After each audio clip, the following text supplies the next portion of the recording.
What keeps you awake at night? The killers? The secrets? The moments horror fans can't forget? If you live for the scream, you belong at the Scream at Night podcast, your midnight home for everything horror. From Scream 96 to Scream 7 theories, Halloween, Elm Street, Friday the 13th, Saw, and the classics that built the genre. The Scream at Night podcast covers horror's past, present, and future. Hosted by Night of the Nightwatch Zone, each episode of the Scream at Night podcast delivers sharp debates, franchise breakdowns, character studies, and a fearless look into the darkest corners of horror. Listen now on Spotify, Apple Podcast, Amazon, Pandora, and wherever you get your podcast. Add the Scream at Night podcast to your podcast playlist right now, where horror never sleeps.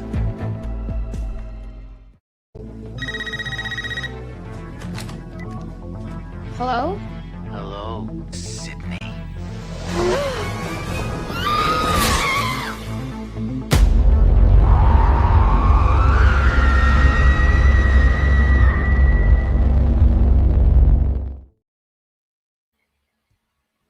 What's going on, everybody? Here we are, ready for the Scream at Night podcast. Julie's with me, and we've got a mountain to climb tonight, Julie. I mean, seriously, we're in deep in the mud, and we're gonna try to climb out of this thing with with all of you guys here. Thank you for joining us. We appreciate it so much, and a blanket hello to all of you guys. We got Jerry, we got my man. What's up, Byron? Good to see you, man. Hope you're doing well. Colton's in the house. First question of the night. I got to answer this because this was way before our start time. Question for you, Night. In Scream 96, when Billy's being interrogated, is that his father or lawyer with him? That was Hank. It was Hank. It was his dad. Now, I will say, I don't know what his dad's profession was. Maybe he was also a lawyer, but it was definitely his dad. He had lawyer vibes. Yeah, he did. He was definitely giving off, the suave type of feeling. But I remember the looks he was giving Billy, like, you friggin' knucklehead, Colton, thank you so much for jumping in super early to throw that in.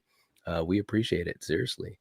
Who else we got here? Not the mama. What's up? Good to see you. Paula in the house. Hey, Paula. We got Kelly. What's up, Kelly? Good to see you. Hope you're doing well. Happy Saturday. Hope you've all had a great week. It's been pretty good.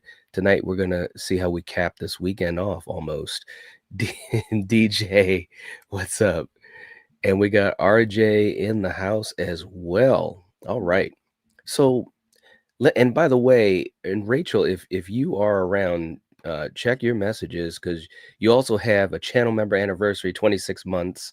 Time flies when you're watching the Nightwatch Zone. Isn't it the truth? 26 months, though. It's absolutely crazy. Absolutely crazy. Thank you so much for the support, though, Rachel. And we got to get you back on. Who knows? Maybe it could be tonight. I'm just saying. And Joker in the house. What's up? And Lee. What's up, Lee? Saying hello. All right, Julie, we've got a couple of topics that we wanted to talk about tonight.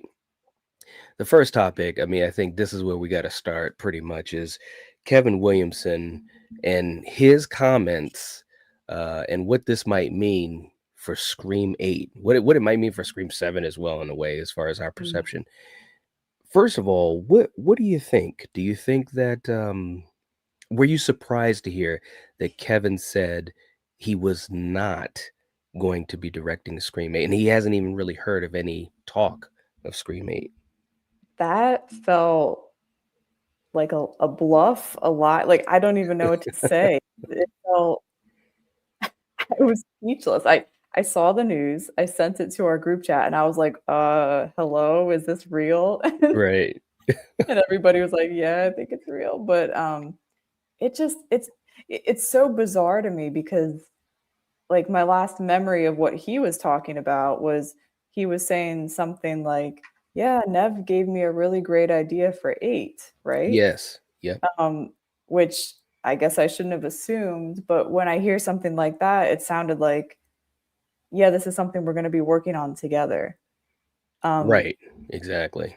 And now it's like, okay, so is that does this imply that that's all being thrown out the window? Was he being truthful and they were talking about this and he never intended to stay for more than one movie? I don't know. I don't know what to think. You know, I don't really know exactly what to think either. It hit me like a ton of bricks, because of the fact that everything that we had heard up until this point made it sound like, I don't know. And of course, a lot of that is just we're kind of putting our own thing out there. But it just felt like he was very comfortable in this role, happy to be able to kind of step into this type of a role as far as directing a Scream film. And also when speaking about not having as much of the co-writer aspect, that we all hoped that he did. Like we were all hoping that he was at least close to 50%. I think in my mind, I was thinking probably 40% because, he was brought on after the whole debacle. But come to find out, he was probably more like 30%, 25% as far as co-writer. And so in my mind, I'm thinking, okay, Scream 7 obviously did some great numbers, at least in the beginning.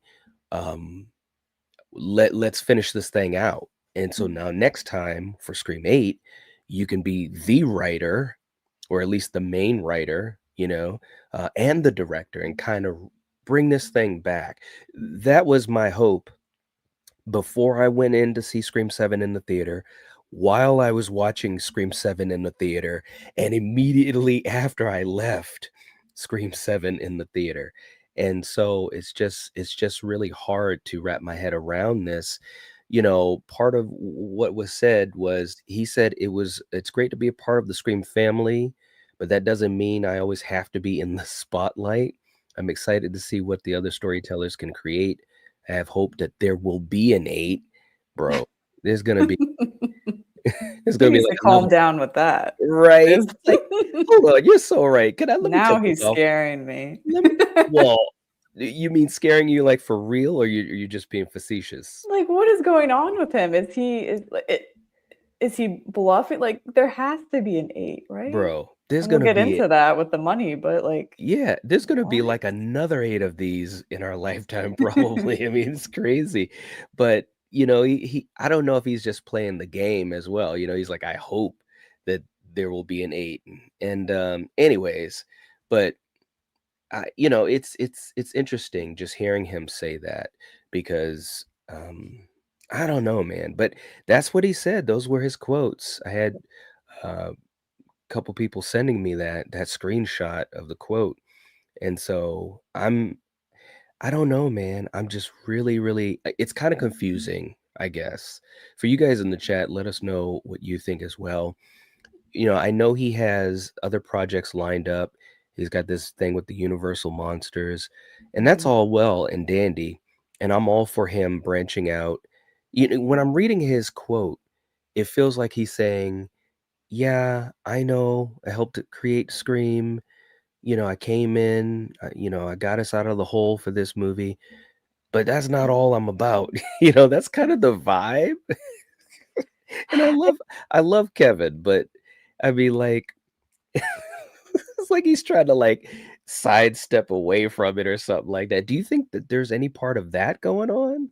It does kind of feel weird, like almost I wonder if he was, and again, it's like, well, you can never guess somebody's confidence level truly on the inside, but Right. it seems like even if he's hearing, which I'm sure he is, and seeing all of the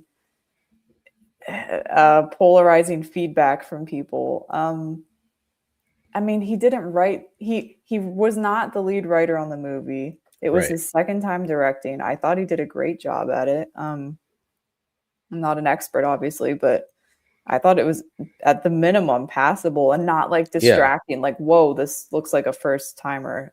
Right. Right. This was not in a violent nature. No.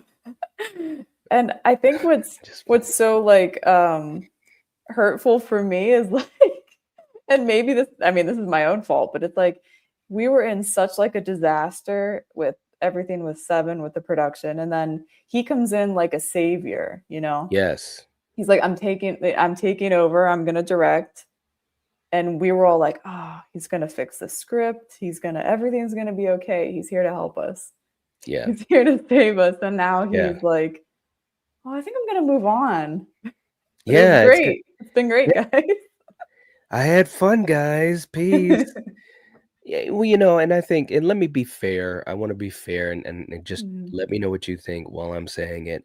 There's that's that selfish part of me as a fan, Uh-huh. right? Because I absolutely think that he's so talented and he's done so much great stuff for this franchise, which in act has also done a lot of great stuff for horror in general. You know what I mean? And so it's almost like I want to see him to continue to help this franchise succeed and have progress. But, for anyone who does anything creatively, there has to be a time when you pivot and do some other things. You have to kind of um, widen that lane, as I like to always say. And the other part of it too is that Scream today is very different than Scream in 96 or even the second film or even the third film. You know, I mean, that's one thing that was coming into my mind before we went live tonight, maybe about a half hour or so before we were going live. I was thinking, right now this thing has become its own monster in a way. And I don't mean that negatively. I'm just saying it is what it is. It's a monster in the sense of it's a big money making machine. It's a huge franchise property. A lot of money was spent in order to buy the rights for it. 3 decades worth, you know? And so I think that there's also that aspect of it as well. The studio definitely will have certain things that they want to do. I was speaking about that the other day with the guys in the collective, as far as certain beats that films need to have for today's modern audience. And there could be a part of Kevin saying, "Bro, I want to go into some other things and try to have some of my creative freedom." I don't know if that's the case, but I would almost bet that that has to be part of the equation in a sense. Do you want to get tied down to Scream or do you want to try some other stuff? Yeah, I mean, I will say he's been away from Scream since, gosh, since 2011. Right. So, I don't know. I get it. I do. I just wonder if I would love to know if that's what it really is. Or yeah, if you said it's maybe he didn't have as much power or not clout, but influence as we thought he would coming Right. into 7, where we were like, or at least I'm sorry, I'll speak for myself. I was assuming he would have the power to rewrite the script, make a Mm, lot of executive decisions. We're like, hey, yeah. this isn't good. We're doing this instead. And from what it sounds like, he said, yeah, I didn't touch the ending. I didn't do the AI stuff, which was like the entire plot. Right. Um, it seems like he just polished maybe some dialogue and some relationships between characters. Um, and that's fine, but it's not a coincidence that pretty much the parts that people have the most issue with were not done by him. Right. Right. No, that's a great point as well. I mean, I think that the biggest issues were those things that, at least for me, is true, were the things that he didn't really have a lot to do with. Because the AI plot, although it could have been um, very, very well done. It could have really hit hard, but they tied it in so much to Matthew. And of Mhm. course, the decision to not reveal him or at least keep the door open. Like, I mean, they kind of kept it cracked open. Okay, the whole coroner thing. It's cracked open. I feel like Steven's here with me. It's cracked open. It's still the chance. But it'd have been cooler even if they just left it wider. Mhm. Something there would have been something in the last couple of minutes that would have been like, ooh, and it would have been really cool as if it was something that you had to really think about and put two and two together and be like, oh my God, Are they saying that you know what I mean? Like that's what Scream is to me. The Right. mystery unraveling in front of you. And Kevin has always been able to do a great job with that. And I think that's also another reason why there's a lot of frustration out there. I know for me there is because of the fact that that part of the DNA just didn't show itself the way we would have want. But yeah, I mean, if he's not going to be a part of 8, it's just going to be interesting because, like you said earlier, he talked with supposedly there was conversations with Nev, and she had an idea Mhm. about how the story would move forward in 8, and the way he made it sound like they were kind of collaborating on that discussion and that idea. So I don't know. The more I think about it, the more I'm like, what the hell is going on? Well, and yeah, I mean, we weren't promised him for 2 movies or 3 movies. It wasn't like that. But you just like you kind Yeah. of, it seems like yeah, they were in it together, and then you wonder, is she even going to want to come back now? Should she come back now? I don't Yeah. honestly, I don't know now because I don't know if I want someone else messing with that part of the story. Yeah. Yeah. Well, I mean, look, I'll put it to you this way. I think if Scream 8 is the idea that she had or some type of close variation of it, I think she probably will come back. But without Kevin, I don't know. Maybe there'll be some hesitation, but I would assume if this is an idea that she had a part in and loved it and was talking to Kevin about it and he supposedly liked it or whatever, I would think that she will come back unless there's any type of weird crap going on in the background, pay dispute or anything stupid. Like Nev, I got to give Nev credit. I got a lot of respect for Nev. She is not about the stupidity. All Mhm. right. And she will tell people quick, you know. She's like, it reminds me of there was this SNL sketch that had they were doing the Star Wars uh takes, people that were trying to do Star Wars. And they had this one guy who did a Richard Dreyfuss impersonation. And of course, they were imitating Richard Dreyfuss from Jaws, you know, and they're having him say these lines, you know, from Star Wars that are totally wacky, you know, all this stuff that George was coming up with didn't really make sense. And at one point, the actor was like, I don't need this. I was in Jaws, you know? And so, like, that's how Nev is. Nev is like, I don't need this, you know? That's the vibe that she kind of has. But I would love to see her come back and have another really good performance like she did in 7. And actually, the whole movie will work rather than parts of it, like I feel 7 had, you know? Okay, so you're not swinging the pendulum to having the thought that they need to completely have a creative reset. My mind did go there when I heard this. I was like, oh, just to be fair, I was kind of crashing out a little bit. I was Yeah. really like, what? Because it felt like we had a plan, you know? Right. Not me, but they had a plan. Julie's like, get rid of it all. Well, it crossed my mind because it was like, well, now I don't want anyone touching Sydney and Mark Evans and Tatum Yeah. and Well, I think that, and for you guys in the chat, let us know as well. We'll be getting to you guys in a minute. Of course, super chats will come to the front line as always. I think that right now it's still kind of early to tell. Mhm. You know what I mean? You know what I mean? And we'll be getting into the box office and all of that and where this film, Scream 7 specifically, kind of will land in our minds. But I just feel like you've got Isabel May, Sydney's daughter, you got Nev on the table, you still got Courtney, you still got the twins. I I can't imagine them kind of throwing everyone to the side and having a brand new story, you know?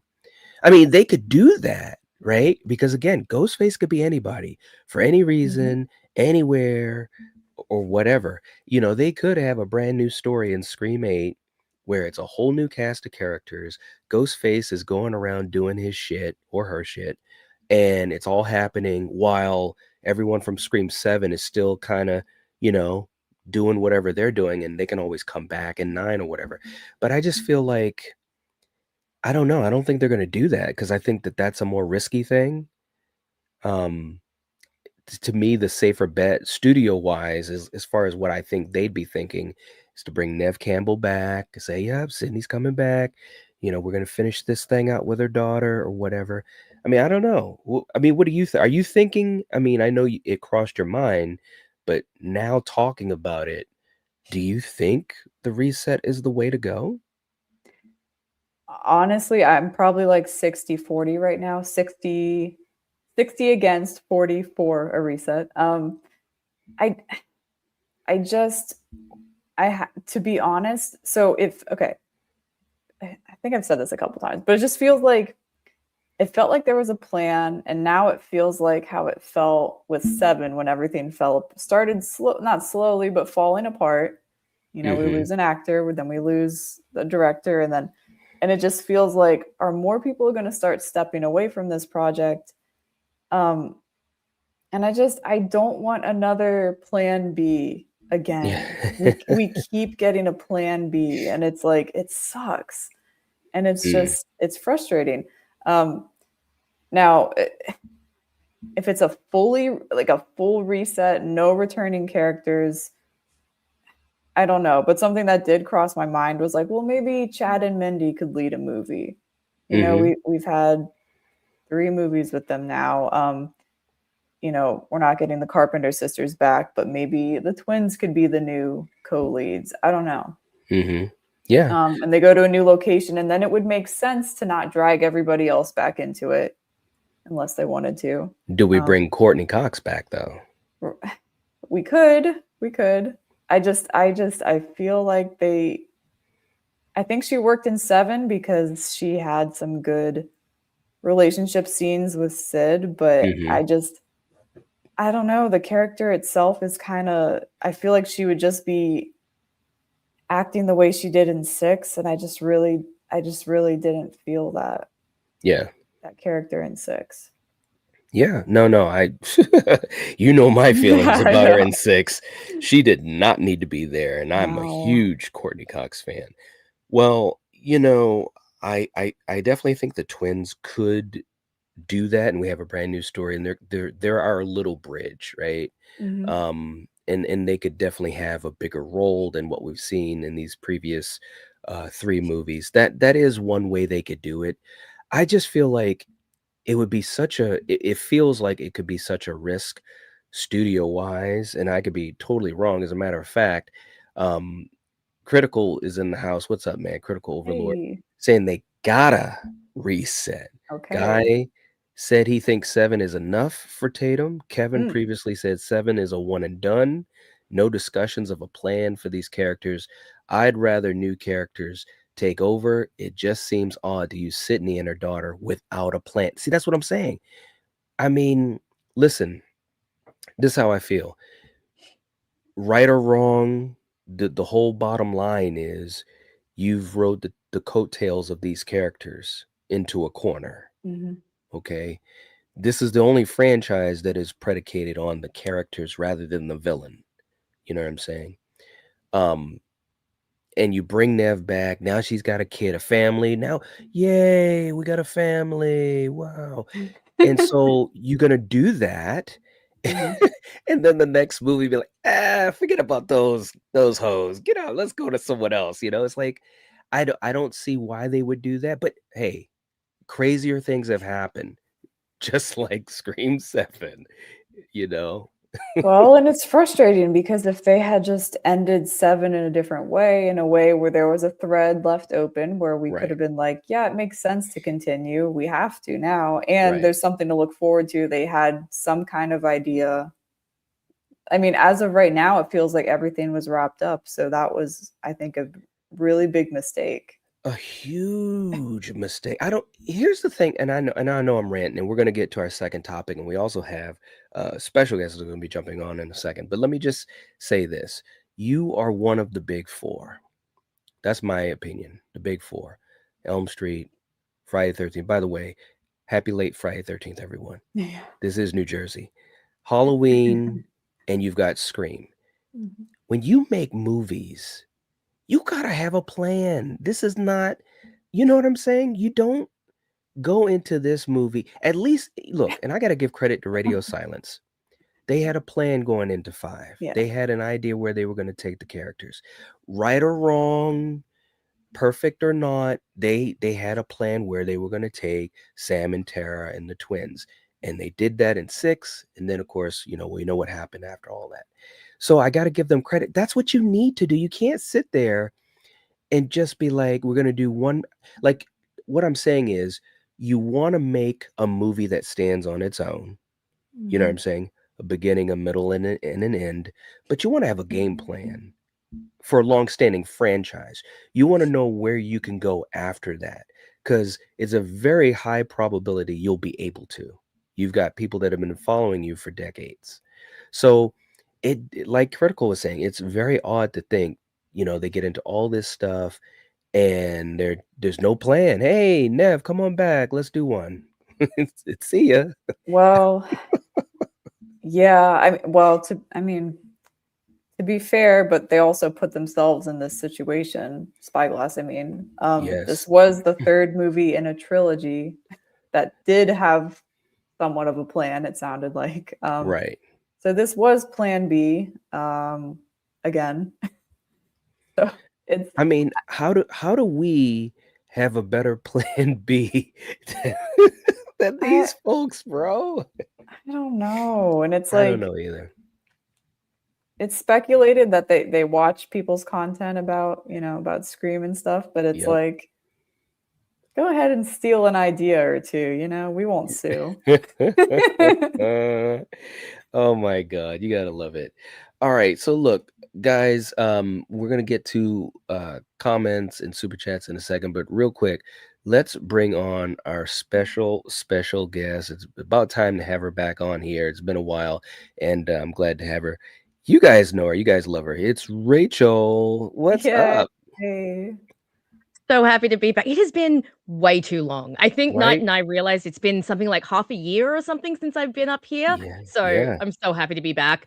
And I have so much to say. This is going to be very spicy. It's gonna get spicy in here. I know it, Yep. and it was perfect timing because what we were gonna segue into is basically talking about the troubles with Scream 7, and also the box office drop, and of course your thoughts on it, because we haven't had you up here to express what you thought of it. So we're gonna do that, but real quick before we do that, just to jump into the chat with these guys, we got some stuff going on. We got Jen's in the house. Hey Jen, good to see you. Jen, okay. I want to hear Jen's thoughts on this too. 39 months though, that's what I'm talking about. That is Mhm. huge. Much love to you, Jen. I think Tatum should be the new final girl and Nev should direct. She can be in it here and there, but not the lead. Hmm. Well, that's kind of something that we were theorizing, at least before this news about Kevin and everything else. We were theorizing that they were setting Tatum up, to kind of be in that lead position, at least for the next movie, or maybe 2, but at least the next movie. That's what it seemed like. If it seemed like it was following Halloween, that type of structure, setting up Allison, and then she has a bigger role, and so forth and so forth. I mean, look, it's tried and true. Rachel, let's start with you. I mean, what do you think of that as far as Tatum being the new final girl and Nev either directing or obviously being in it just a little bit? Directing would be very interesting, especially because I've been saying this for years. I have felt that Sydney's story has been over since number 3. So I'm at Mhm. this point now where I'm like, let's please just let's move it along. Plus, I also have this thing of like, Sydney Prescott has been through so much. Can we please just let her rest? Can she please just Right. just be done? Like, this girl has been through so much. But I have to say, And this is nothing really against the actress who played her, but I wasn't feeling Tatum as a final girl. I did Yeah. not feel that she had the characterization.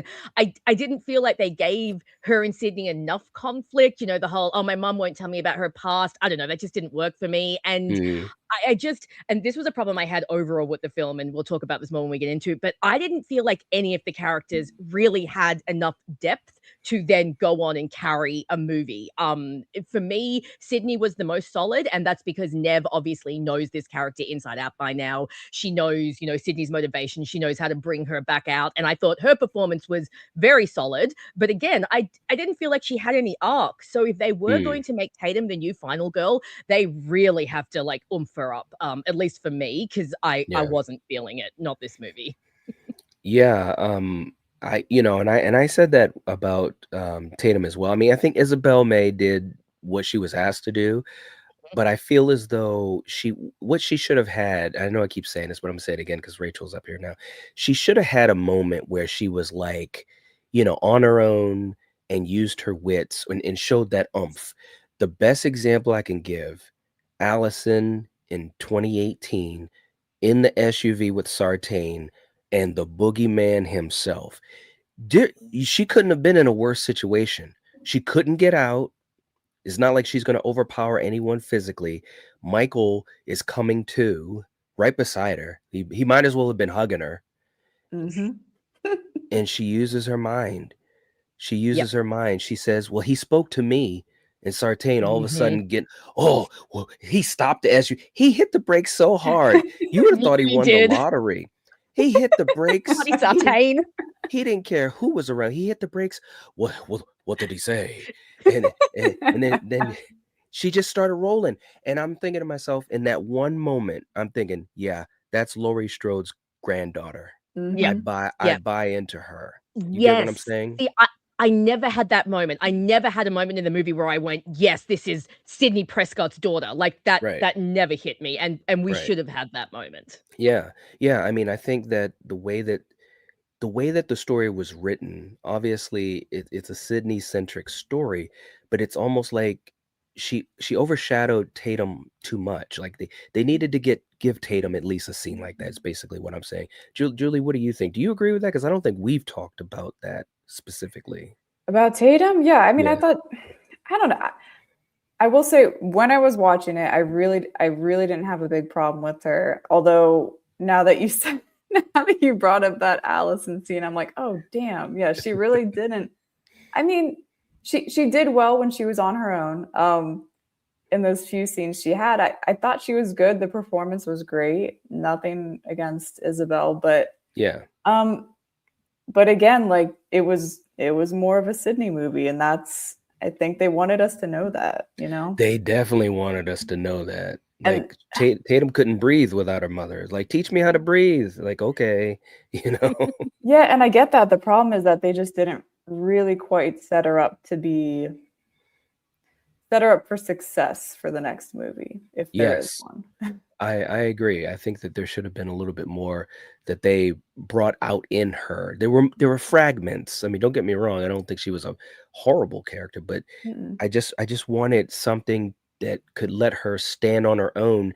And again, and I know I keep talking about it, but I'm just being honest about an example.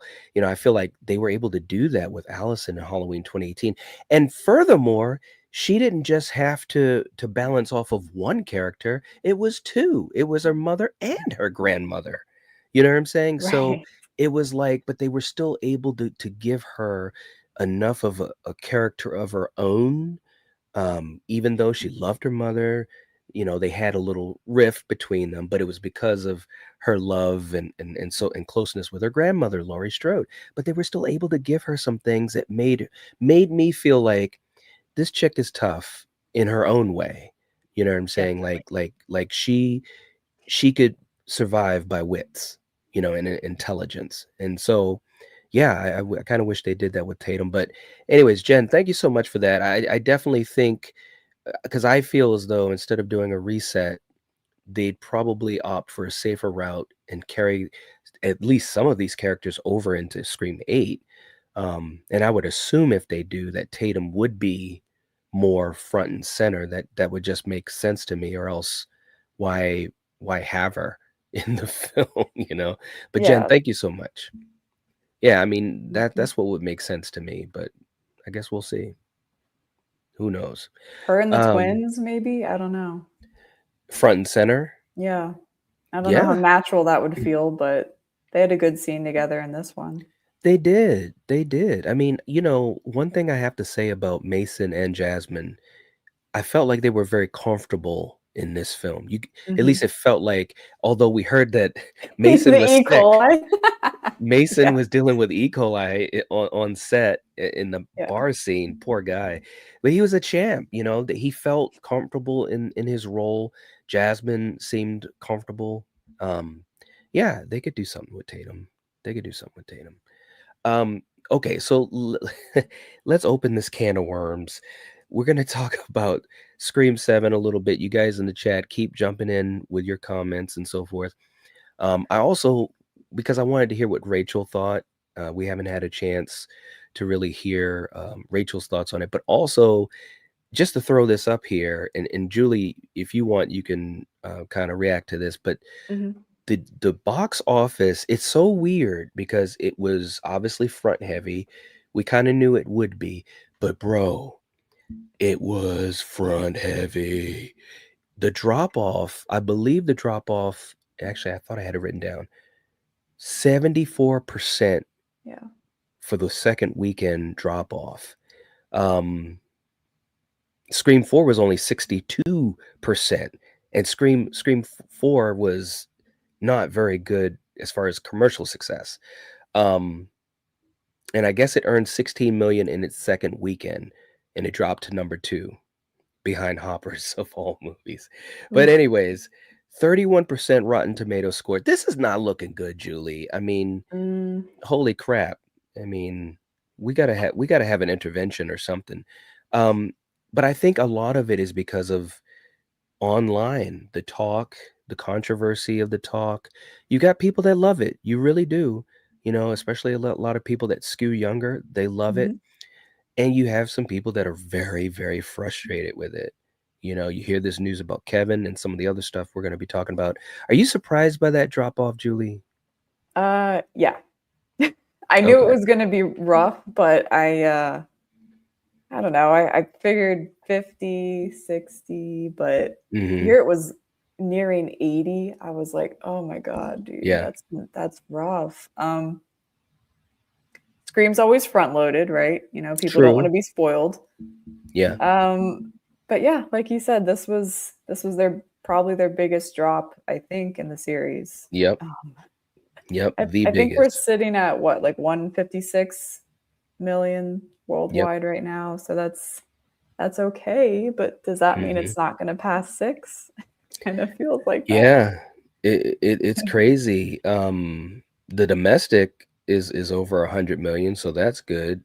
You know, I mean, I'm just looking for rays of light here because Mhm. Rachel's about to put a shroud over this whole thing, man. I And can't so I'm wait just for trying, that. you know. So look, Rachel, you go into the theater. First of all, just to throw this out there for the folks that are watching and also listening. And by the way, if you haven't hit the like button, make sure you guys do that. Rachel, you're a lifelong Scream fan. You've been on this panel many, many times talking about a lot of great Scream memories and so forth. So you're a huge fan just like us. You go to the theater to watch Scream 7. You've got your popcorn and your Pepsi and your Twizzlers and all your goodies. You watch the film. You're walking out of the theater. What are you thinking? I turned to my husband, and my first words were, "That was so bad, baby. That was so bad." Oh Oh man. This no. was my face during most of the movie. I was so Oh, bored. I really? Bored. Okay. Okay. All right, guys. Look, I am Scream is my favorite horror movie of all time. The Scream Yeah. franchise is my favorite horror franchise. I love Scream 3, all right? Like I can make so many allowances for these films. This film, I knew it was going to be disappointing. I knew. I hadn't seen any spoiler reviews, but I was feeling the buzz. Okay, so Yeah, I was you already were. prepared to go in and have it be a disappointment. I didn't realize it was going to be this disappointing. I've always said that I genuinely love all the Scream films, even the ones I have issues with. I genuinely love. I can't say that anymore. I I did not like this movie. Okay, so Kevin Williamson, bless his little heart. He's a good writer. He's a good producer. I don't think he's a good director. I did not Oh. feel like Wes is a legend, okay? You're never going to measure up to those shoes. But I Right. thought that Radio Silence got the dynamic and the frenetic energy of the first films. I felt like they did a very good job at capturing the essence of Wes, even though you can't quite get the real thing. This one, however, I'm sorry, Kevin Williamson, there was no tension in this movie. The only scene I felt even remotely kind of keyed up in was the wall scene, which I Mm. still have issues with, because why are you putting your daughter in a panic room and 2 seconds later moving her out? Why Yeah, why are right. you doing? Why are we being stupid? Right, Anywho, right. so there was that.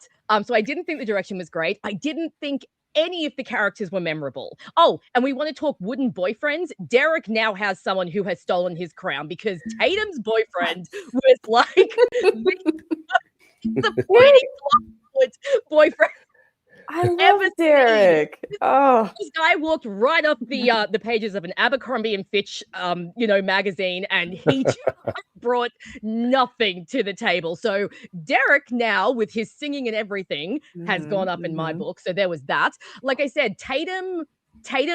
I mean, given the character she's named after, come on, why are you not a punchier character? She could have Right. been so much more. And like I said, I don't think it was the actress's fault. I think it was that she wasn't really given anything to work with. Yeah. Same with her friend group. My husband and I, we couldn't even remember their names. It was like Yep. creepy guy, black chick who has crush on creepy guy, wooden boyfriend, McKenna Grace. Why did we have an actress like McKenna Grace only to kill her off in the first 20 minutes in, I'm sorry, a scene that actually made me laugh? I'm watching her death scene and I'm like, are we in a scary movie? I feel like we're in a scary movie. This is giving Michael Myers slashing at like Josh Hartnett and Michelle Williams through a locked gate. Like, that is what I was getting from that. So there's that. Chad and Mindy, they're always fantastic. I've had a soft spot for the twins since number 5, and my love only Yes. grew for them since number 6. But I feel like they didn't belong in this movie. They stuck out like sore thumbs. Like They didn't need to be in it. elevated. They didn't need to be in it. I mean, No. they definitely elevated any scene they were in, because they're both hilarious and I love them. And I think, like you said, Knight, they've gotten really comfortable with these characters and they know how these characters work. Yeah. But they just didn't need to be there. They at all. Like, and again, they're surviving again. I mean, at least Chad only got stabbed once this time, but still, But it's they like, played it for a laugh, bro. I was like, don't do that. Don't do that with me. exactly. You guys know you And- messed up in 6 with 18 stabs. And we didn't want to they talk have to about play it for a laugh though? Because like, I guess. if they It was did that in a terrible, serious wasn't way, it? we would have been like, "Oh my god!" Well, piss well, off. well, you know what? I'll be fair about it, Julie. Don't get me wrong. I'm not actually, that's the least of my worries in this film, because again, I was so happy that they were so comfortable, and I do enjoy the twins a lot. So when it happened and it was kind of like, kind of a laugh moment, like I did chuckle, but there was that part of me inside was like, you guys, come on, I mean, poor Mason, but he handled it like a pro. Like, he handled everything like a pro. The guy was sick on the set and was still killing it. Yeah. But yeah, anyways, No, I'm he sorry, was go ahead, solid. Rachel. No, you're right. And then, but speaking of like Chad and ridiculous survivals, how in God's name did Sydney's husband get shish kebabbed in the early afternoon and was somehow still alive in the middle of the night? Like, this is beyond Chad levels. This is like how, Right. and also, how did no one notice that their sheriff was missing for like 6 hours? I Is there know. in with the sheriff? Like, everyone in this movie was so stupid, and those freaking cops. Oh yeah, we checked the whole house except for the For 3 attic. seconds. That attic, bro, that thing was the size of a garage. It's like when you walk up their steps, the whole ceiling is an opening. That's how big it was. So yeah, what are we doing? So it was just everything just no, it just didn't work for me. Oh, and this is a technical thing, but why was the lighting so dark? I couldn't see half the stuff that was happening in like the third act because the lighting is so Really? dark. Okay. Like that bit where the dad is like cutting Tatum's bindings. I Yeah. couldn't figure out what he was doing because Right. it was so dark. I'm like, is he trying to hand her a knife? How's that gonna work? It was so Right. bad. And then the killers, the reveals, the motive, that Yeah. was all so That very bad. and I think that's Just been the one common thread for almost everyone who's had Mhm. frustration with this film. Even the people that love it from, you know, as far as people I have heard from audience-wise, online and so forth, is that reveal and the motive, you know, it just didn't and I think a big part of it too, and again, I won't rant about it 'cause Julie's probably like, "Don't let him start on this," but I love it rants. This it is so much fun. Thank you, Rachel. it was tied to this AI plot Yeah. that was oh, cooked. It was cooked, mhm. bro, because listen, you put Matthew right front and center. Okay, there's Stu. You either believe he's back or you don't, right? Well, they knew he wasn't going to be back. And it's like, okay, well, you took the air out of the balloon and you put all your Mhm. money on the side of Jessica and Ethan Embry, you know, Anna and Ethan Embry, and Mhm. it just didn't work, bro. It didn't work. And I Oh, thought Wayne Bailey was the height of ineptitude. Oh, What, Julie? I have Julie's like, well, "Oh, no." no. Since Rachel's here, Rachel, I have a confession to make. When I was extremely disappointed by this reveal, like so disappointed. Like I really loved the rest of the movie, right? But this reveal just had me feeling so mad that I texted Knight. I was like, how has this ending got me feeling nostalgic for Wayne Bailey? Like Yeah. this is some crazy shit. it's Of course me. it was me. I know. Oh, man. Alright, so That is look, so great, Julie. I love it. Because after we saw this, my husband and I rewatched Scream 6 as like a Mhm. palate cleanser. And so I was Oh, like, yeah, Detective Bailey, much better. I just okay, so I'm not a person who goes into the Scream films trying to figure out who the killer is. I know some people have fun right. with it. I like to just watch and get the reveal and then go back. But the second Ethan Embry said, "Oh, that's John Smith," I'm like, dude, you Right. are the killer. Like it was Right. just Same and thing with everyone Anna right, right, and from everyone the wants to talk first about how scene. Bailey was so obvious in number 6. I'm sorry, this one was even more I agree. obvious, and one scene, we had one scene with Ethan Embry before he's unmasked. This is worse than Mickey disappearing for like, a third of number 2. Like it is terrible. And I feel like the motivation, this ties into another feeling I was getting through the movie, which is I don't like that this movie, it felt like it was trying to erase the Carpenters. At least 3 times it was Yeah. said that Sydney should have been in New York. And that Right. to me felt like they were saying, oh, it should have been a Sydney-centered film. And I took a big insight of that because I love the Carpenters,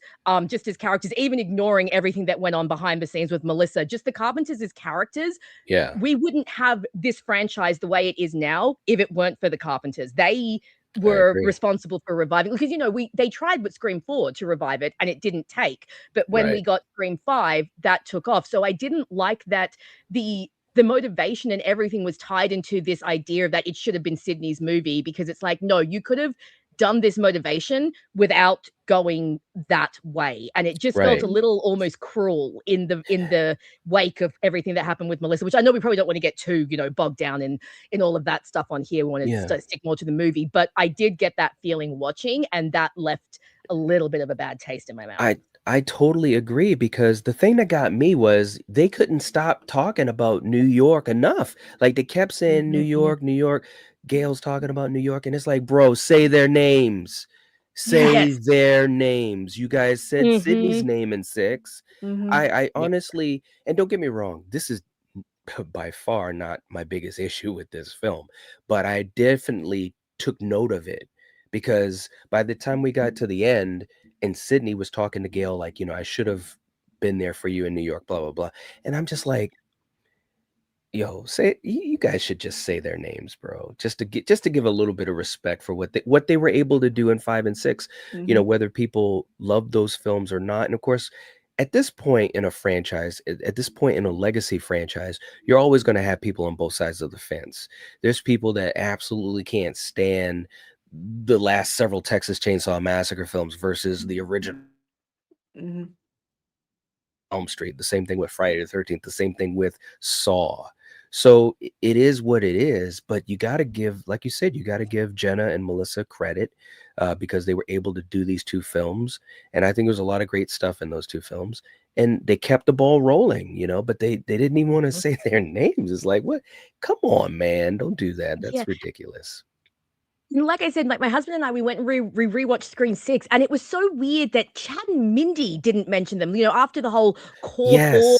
and Chad and Tara getting together. And I know it's been a couple of Yes. years in universe, but just something, anything to indicate, Chad and Mindy are like, we're, 3-time stab survivors. It's like, yeah, because you were with the Carpenters, because they helped you survive. And yeah, the fact Pretty that they were much. not mentioned at all. And like I said, the fact they kept pushing this narrative of Sydney should have been in Scream 6, but it's like, no, even if you just look at it narratively as like just the movie being fiction, it made no sense for her to be in that movie. And I personally think that Scream 6 works fine without her, even though I do love Sydney. And so yeah, that constant thread of like, yeah, Sydney should have been there. It's like, no, she shouldn't have.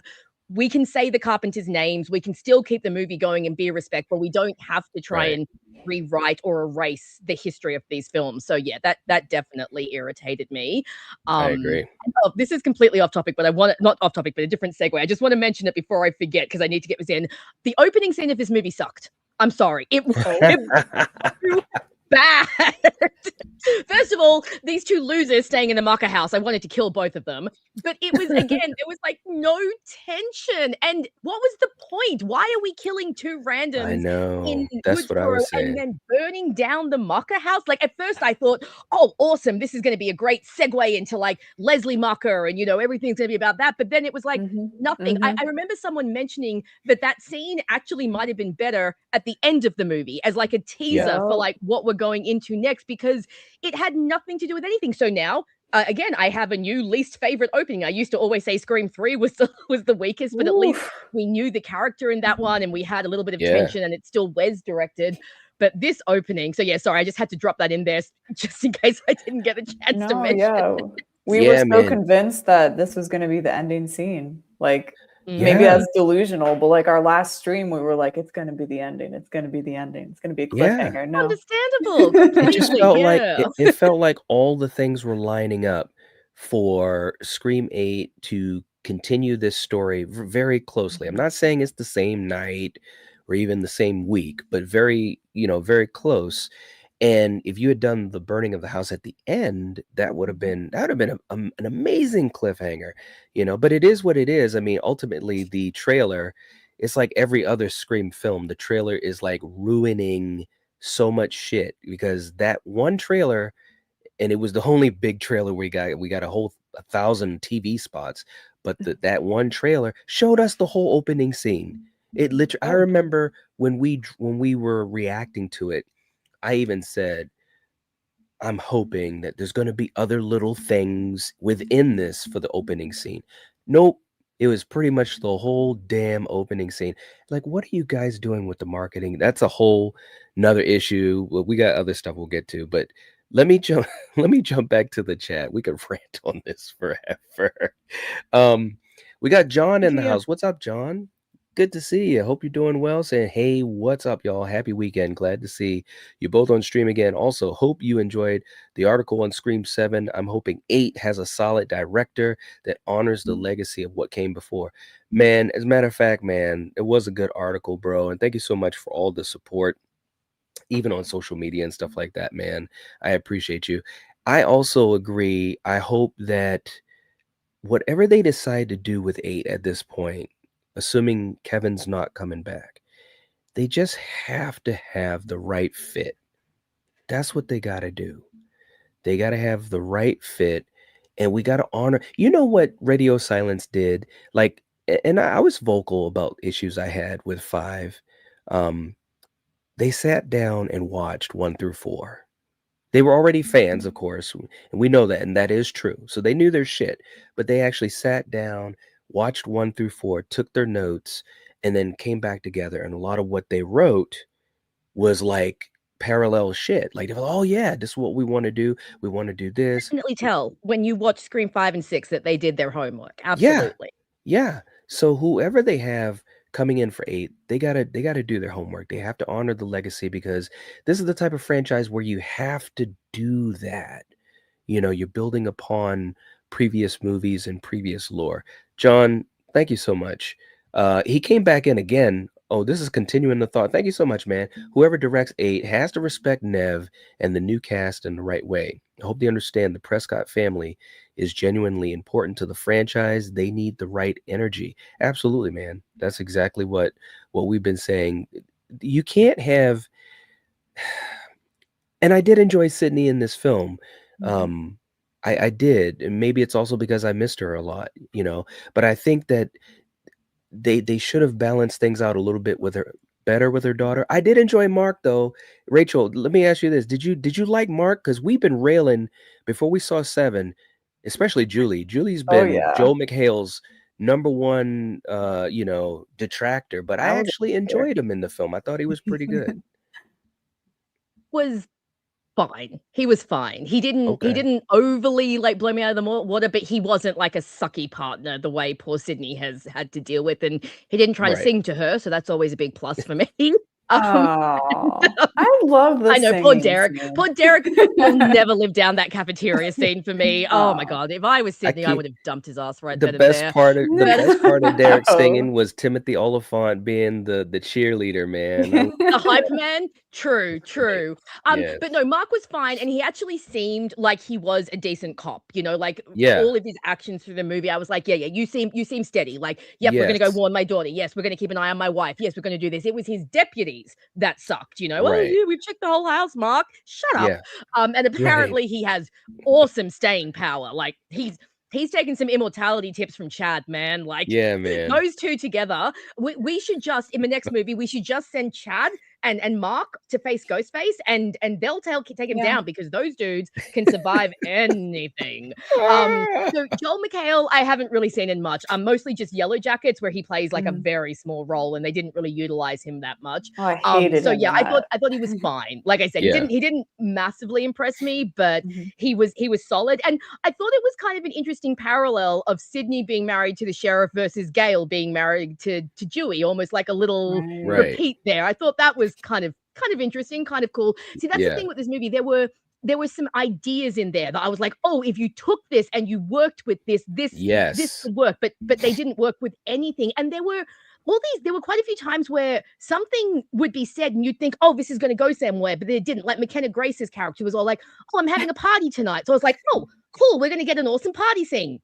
Nope. That didn't happen. Or like later on, when Chad is looking at the footage of the house, he's like, Ghostface had to get in somehow. I'm like, oh, cool, we're going to find out how Ghostface got it. Nope. You know, so it was like there were all these things that would like put down and then they went nowhere. But yeah, so sorry, we'll just get right around. Mark was fine. I personally would have preferred a continuity of it being Kincaid, but we all know that, you know, Patrick Dempsey, there were issues. But no, he was fine. And I thought that him and Nev had enough chemistry that I could believe that they were a solid married couple. Like they had an easy rapport. You know, some of the scenes where he was like, you know, trying to talk to her about Tatum. Again, if I feel like if they written them just a little bit better and worked a little bit more on that family dynamic, it would have been, you know, a bit more. But no, he was pretty solid. No complaints there. I have one complaint. When he's walking around his unsecured garage, draw your weapon. You know, this was after he knew there was a second killer, right? Because Sidney and Gail had gotten the stew call. And so they had killed Carl, but he knew there was someone else. And he's just walking around back to the plastic, moseying around. He's got a whole ghost face behind him. And then he gets jumped. And it's like, yeah, no shit. Draw your weapon. Oh my God. Yeah. Other than that, oh, so true. They probably figured, you know, they gave him such a kick-ass fight, you know, and I gotta admit, the choreography, everything was good with that fight in the house with Ghostface. And they were probably like, okay, you know, let's let him do something stupid too. So all right. John, thank you so much for that.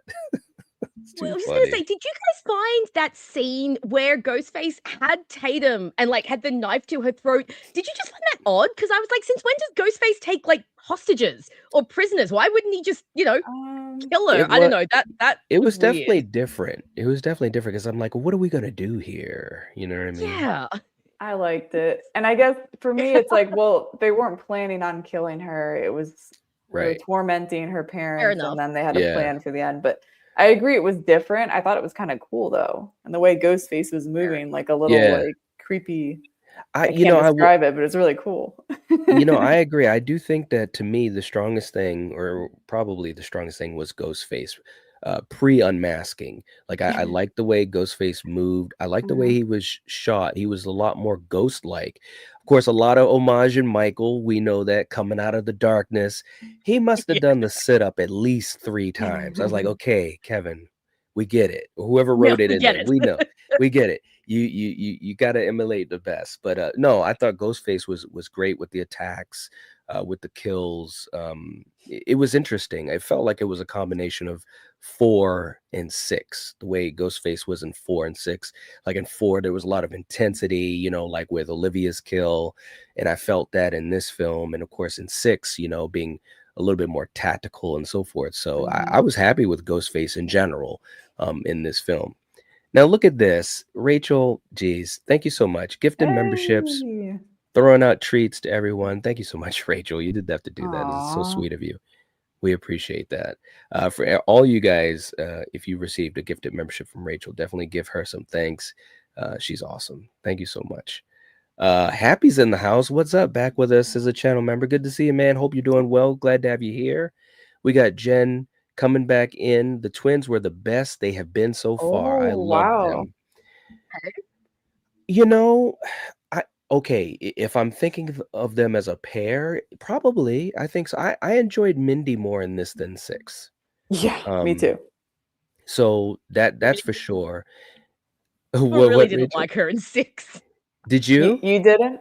Oh, I do. I love Mindy. I've loved Mindy since Yeah. number 5. I think she's Mhm. fantastic. I love Jasmine Savoy. I think she does a great job. Yeah. But I can understand why she does great on people a little bit. Like, she is a very strong character. She's a very in-your-face character. Yeah. And I can understand how some people don't feel like maybe she picked up Randy's legacy well enough. I personally think Yeah. she did. I mean, one of my Yeah. favorite parts of Scream 6 is her and Kirby doing their little That horror, that was was great. fan cute. contest. Yeah, that was cute. That was her at her best as far as on paper. I just when she started to break it all down and she's all like this and that, and I'm just like, all right, Jasmine, we get it. It just feels I get like it. and again, that's where they were taking her character to give her distance from Randy and Kirby. And I get it. You do want to have her own identity. But I just felt like it would have been cooler if she had that conversation, maybe a little condensed, but had that conversation more organically rather than, kind of being on stage and telling them about stuff. It's like, bro, okay, I don't know. Like when Randy did it, it was always like in the flow of shit. You know what I mean? It was so natural because he's the nerd. He's us, and that's why to me it works with Randy. Kirby, the same thing. Kirby would just be spitting out stuff and just there was a coolness and a spunk to her, So, and anyways, but I did enjoy the twins in this a lot. I really, really did. Jen, thank you so much for that. We got Davey in the house. What is up, Davey? We were just talking about you a little whiles ago. Hey, everyone. Hope y'all are having a great Friday 13th weekend. Absolutely, brother. Hope you are as well. Bro, we gotta message each other at some point and catch up. We gotta do that, bro. So definitely let's talk, bro. Come on and fight us over this. Yeah, man. We gotta have some spicy Ooh. content. He Spicy and content. Rachel, that would be a fight. Sounds like That would be a sounds like Julie really liked this film, and now I've just come on here and just like taken a massive crap on it. No, Rachel, no. no. Well, yes, but I love the debate. I Yeah, love that's what this is all hearing about. Perfect. opposite and Oh, opposing good. opinions. Absolutely. This Yeah. is my payback for Julie's Detective Bailey hatred. Oh, That's there it right. is. That's And, right. and Julie's had I, a lot of opportunity to throw that out there too.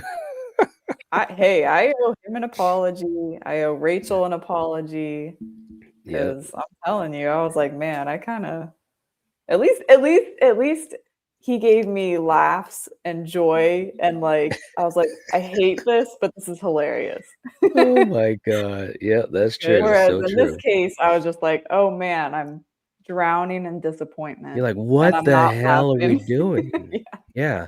Great how in Well, that final scene you literally see Ghostface go from being like 6 foot tall to being 5'4" because it becomes right, like an Yeah. Well, bro. same I scene.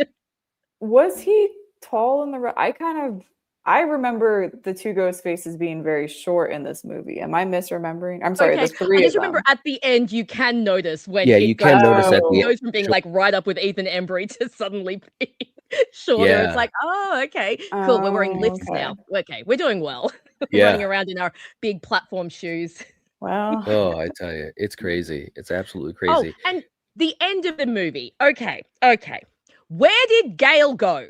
Like Sydney just Exactly. runs off and leaves her at the station, and what? Gail Weathers just sits on her hands for the last Yeah. 20 minutes of the film? Right? Come on, She could have jumped in people. her vehicle and hopped in and picked up Sydney. Like, let's go, girl. Point is, she would have. It's like this is not even just like bad writing. This is bad characterization. Like you think Gail Weathers is gonna sit by the side and let Sydney go off and Right. have the big ending? I don't think What so, they should buddy. have done, and this is another example, like you were saying earlier, about how they had half of a good idea, but they couldn't finish it. What they should have done is showing Gail's injuries, showing, the nerves, taking the pills and so forth. What they should have done is let that breathe out a little bit more. Like we saw her handshake, we saw the look that Nev gave, we saw the look that Courtney gave. Great stuff by these actresses, by the way. They're putting in the effort. They're trying to work with what they're given. But if they had kind of let that breathe a little bit more, kind of get into it a little bit more, and maybe it's a scenario where I was going to say Courtney, Gail, maybe Gail is actually not able to jump into the fight because of this stuff. Or maybe she has hesitation and guilt because she's hesitating. It could have been, and I'm not saying a 10-minute scenario. I'm talking about just a couple of words. And number one, it would have given them more weight. It definitely would have given Gail more arc, which I do think they did a better job with Gail in this than in 6 for sure. But they could have given her some more weight to make us more sympathetic, and it could have explained why the hell she was nowhere to be seen, even though she had a car that was right outside of the station building. Do you think didn't was it Kevin Williamson that said there was a deleted chase scene? Do you think Gail was doing something during that time and that's what we didn't get? That's like, Well, we theorized. We theorized I it. hope so.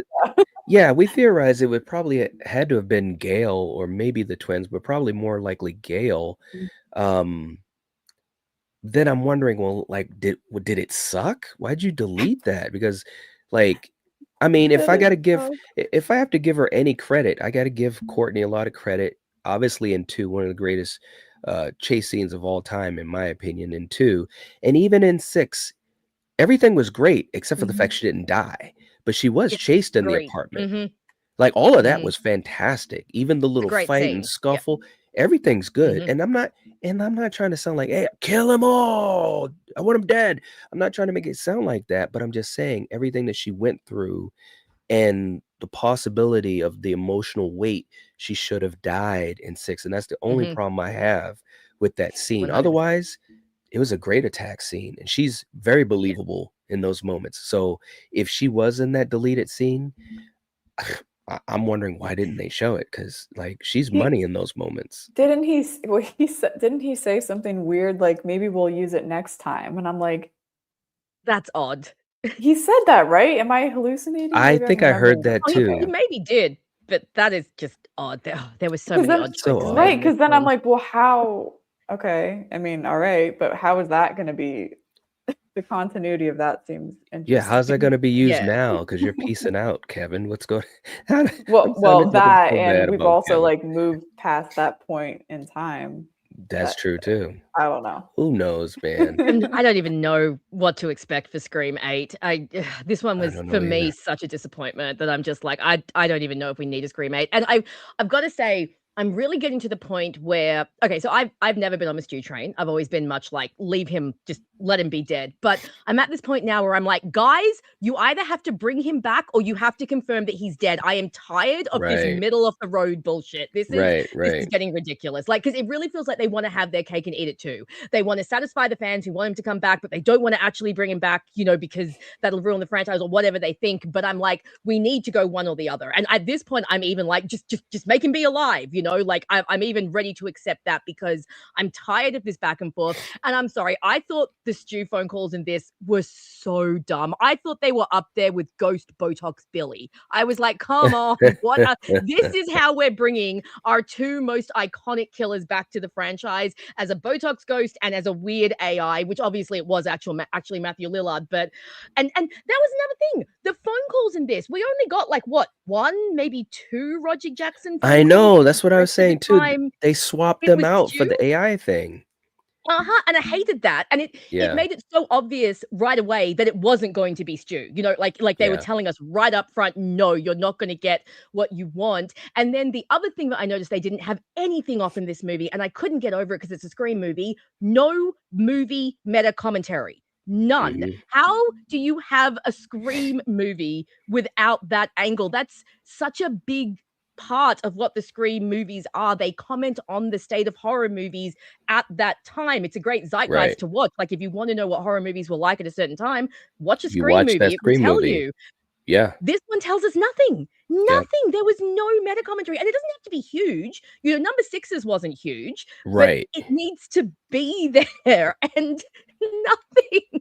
And it makes me look Oh back man, at I'm sorry, guys. 5. I'm so negative today. No, It's it's okay. okay. No, we want the honesty, but it makes me look back at 5 and I'm like, man, we were eating good, bro. Like Right? 5, Right? they had a game plan, they had the meta. But you know what? Kevin did put out a thing saying this one is not so meta. I think Kevin, look, and I'm having fun with it as well. Everyone watching, I'm having fun with it. Trust me. I love these movies so damn much.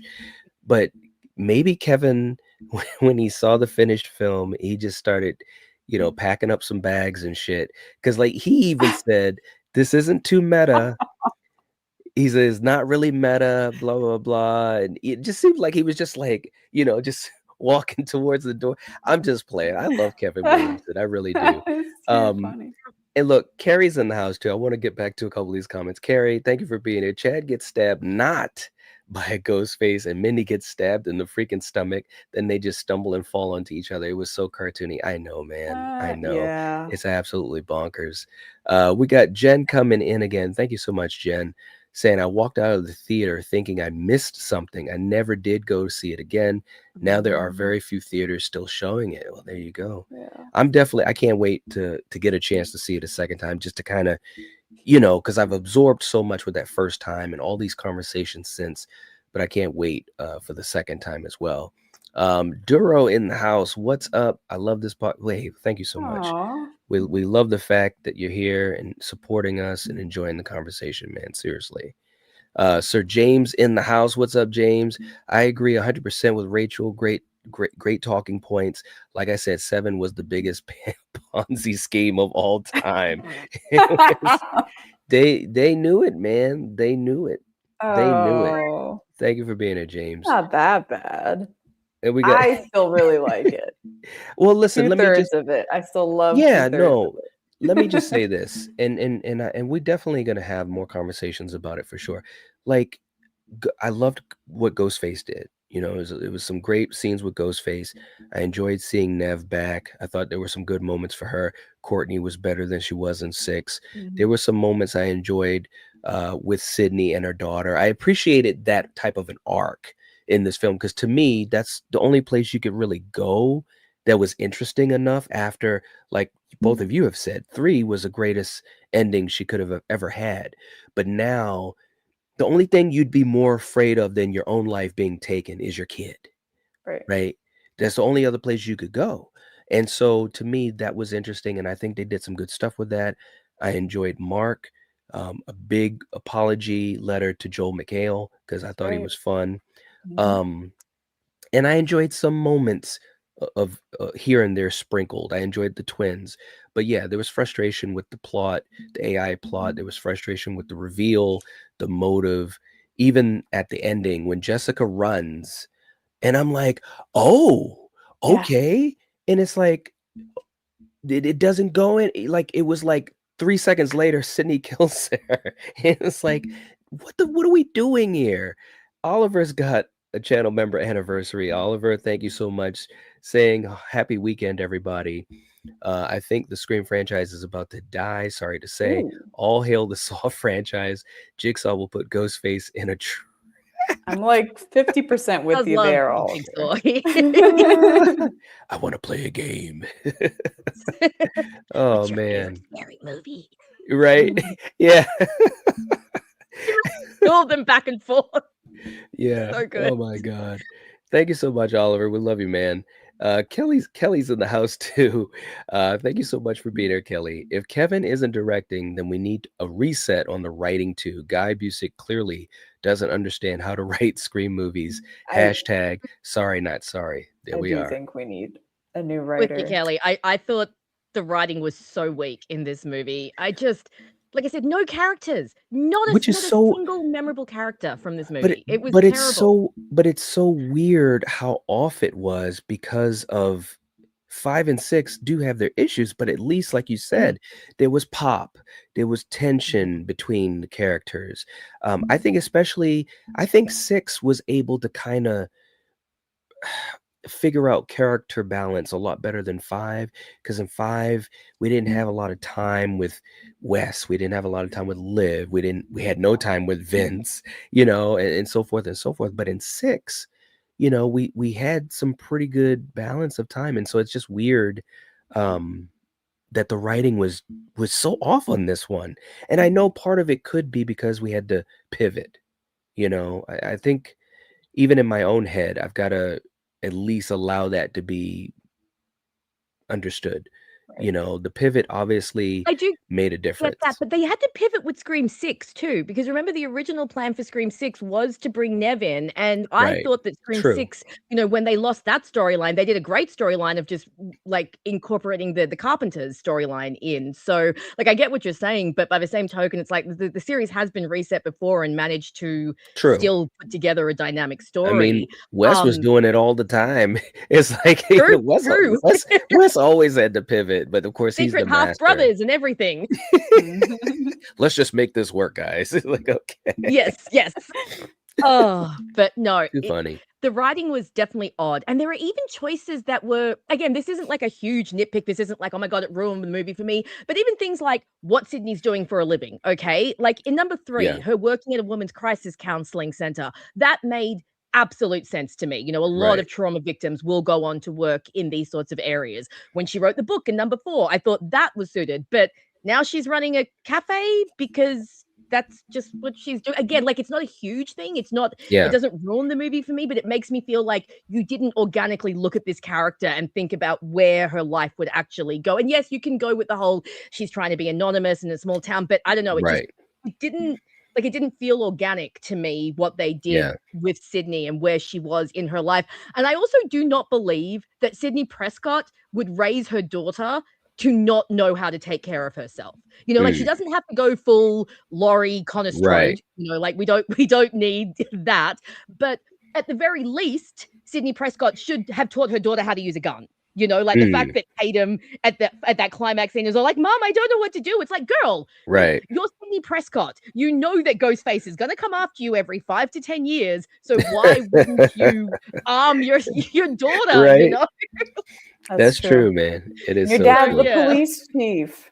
I know. Exactly. Yeah. You would have taught her behind Sydney's back, if nothing else. Mhm.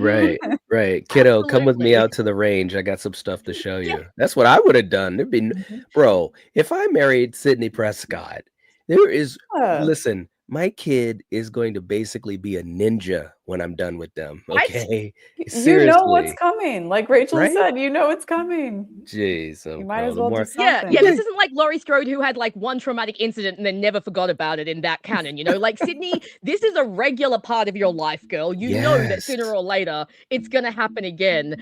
And little things that made sense, like the panic room, that Yeah. makes sense to me. That Sydney Prescott has a panic room. What doesn't make sense to me is that she puts her daughter in there and immediately says, "Okay, the exit's that way. Let's go." It's like, Right. What are we doing? Yeah, because she wanted to go out to Mark, and Tatum was like, I want to go too, or something like that. Mhm. I would have been like, bro, keep your ass here. I mean, like, you're not coming with Right? me, you know? Right. I'd be Yeah, handcuffing my daughter to like the wall of the panic room. Like, okay, you stay here, solid right. steel, no one's getting in. I'm gonna go find your dad. But yeah, no, just so many odd choices, so many just build up that never went anywhere. I was really hoping that Tatum would have like her own circle of friends that we'd really get to know, like Sydney had in the Yeah. original. I Or was like so Jill had in disappointed that 4. exactly. Yeah, I was so Yeah. disappointed that we didn't have any of those memorable teen characters. And I don't know, the movie to me, it just felt so flat.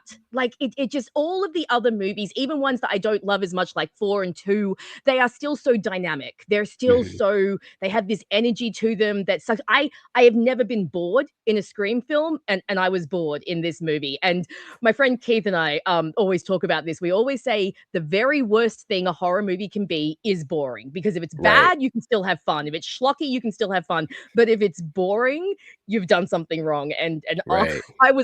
my husband was checking his phone, which he does not do in the cinema. So we were Dang. definitely like, oh, let's let this movie end already, please. Oh Wow. my It's bad. gosh. I would have almost thought you were Brutal. talking about I Know What You Did Last Summer 2025, man. This is Oh man, rough. wasn't that bad? That's one we'll have to talk Right. about at some point. Yeah, right. Poor Freddie Kelly, Prinze thank you so Jr. much for that. I know. It's like, don't do Freddie like that. You guys are so effed up. You do not do my boy Freddie Prince like that. Or Jennifer. No, man, that was bad. What are you waiting for? It's like, bro, if I didn't love this chick so much, I would have walked right on out as soon as she said it, but good God. Uh I know. Davey, yeah, man, definitely we'll have to talk, bro. Thank you so much. Appreciate you. All right, so guys, our last topic I wanted to jump onto, which is probably this might be Julie, let me just say something. And Julie, you can stop me if you want. Before we hit live, Julie said, "Man, this is gonna be a rough one, isn't it?" And it's like we got to get our Kleenex out. This is the sadness of talking about these things, um, which I agreed with. You know, it's messed up, man. I don't like.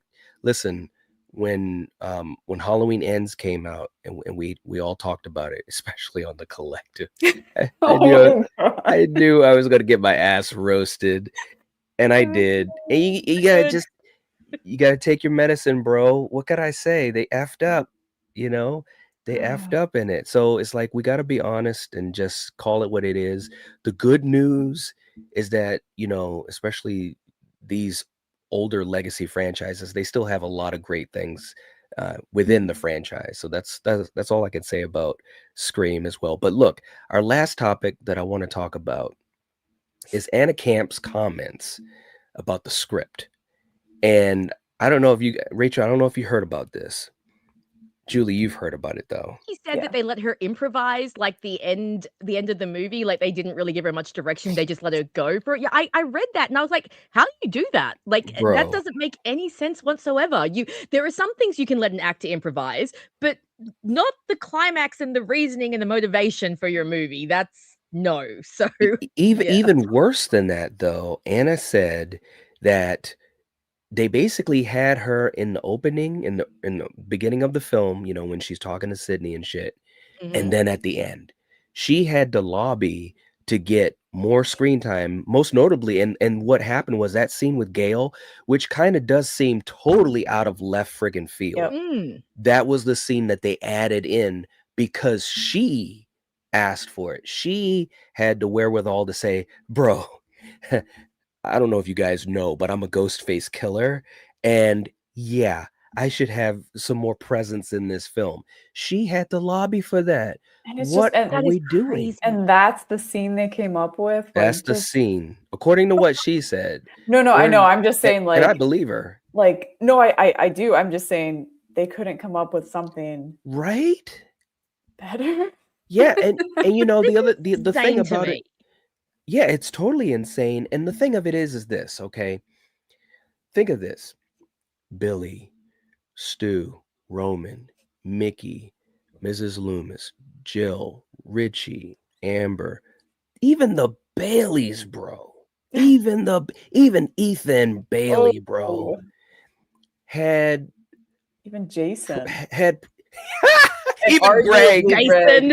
even Greg in the refrigerator, the Even decapitated Greg.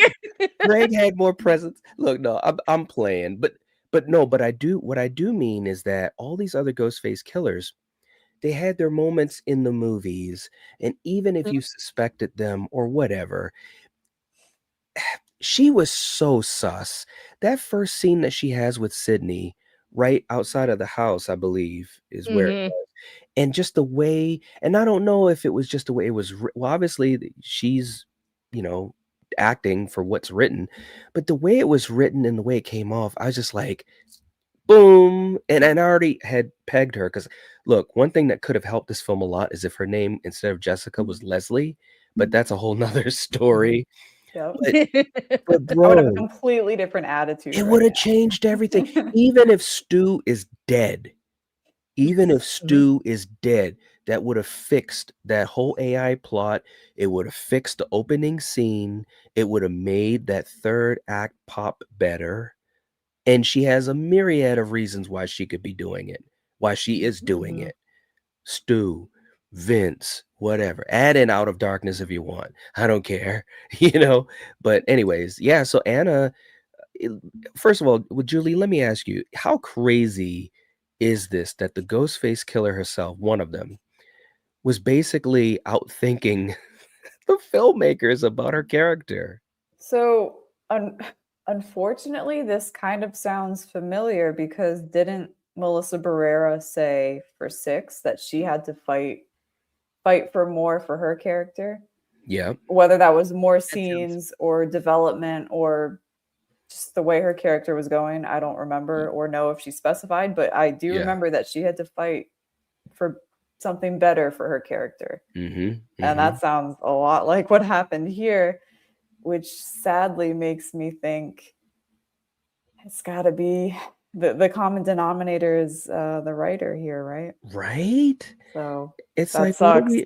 what are we doing? How can you imagine having her in like 2 scenes in the beginning of the film? I think it was 2, outside of the house, in the coffee In shop. the coffee shop.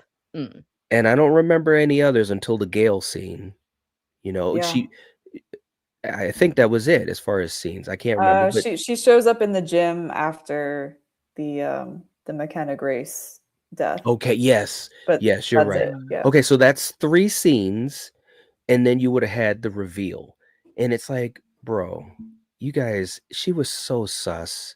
She was as sus as her son was not sus because he was so creepy. It's like, nope, you're not Ghostface. Yeah. Not at all.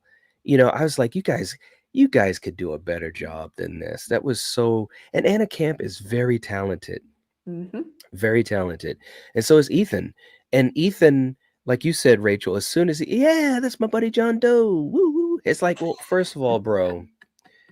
And granted, I work, in this type of a field, but first of all, you're not giving away all that information just like that to people just walking into Like what happened to HIPAA laws? Yeah. There is a thing called him. It's like, come on, man. And he was just he knew the whole story, bro. It was almost like that scene in The Fog in the beginning where the old man was around the campfire telling all the kids, about what was going on. And that's what it felt like he was doing when he was talking to Sydney and Gail. Yeah, he used to do this. We played video games and blah, blah, blah. It's like, bro. Okay, so yeah, Ethan, you are a Ghostface as well. Thank you. Well, I'll speak for myself because I mean, I was still thinking that he was feeding the stew fire for me, and I know it seems hilarious, but I was like, okay, like maybe he's full of crap, but he could just be the 3rd killer or the 4th, like, you know what I mean? Like, yeah, he's probably in on it, but I think he's telling the truth, So I just, nope, had to eat those words.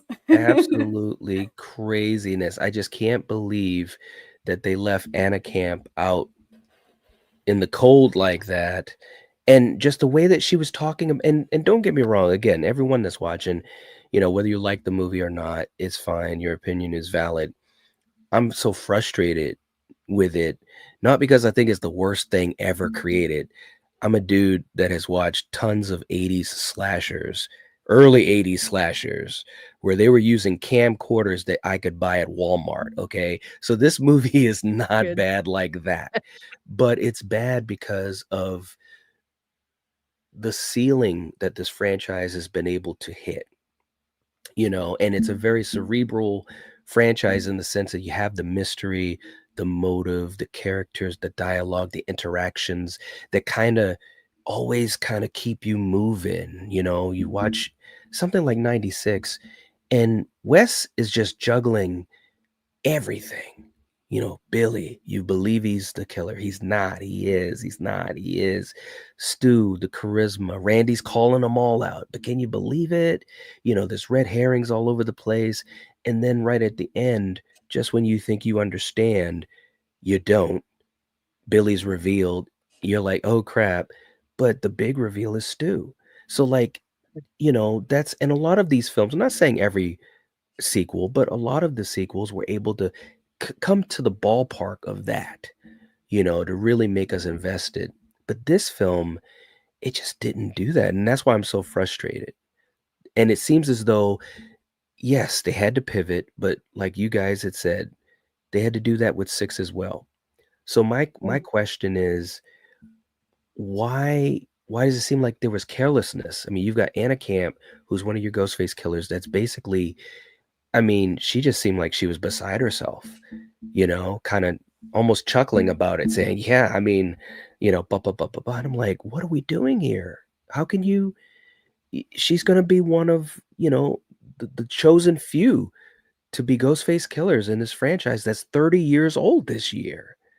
I don't know. Rachel, any other thoughts on that?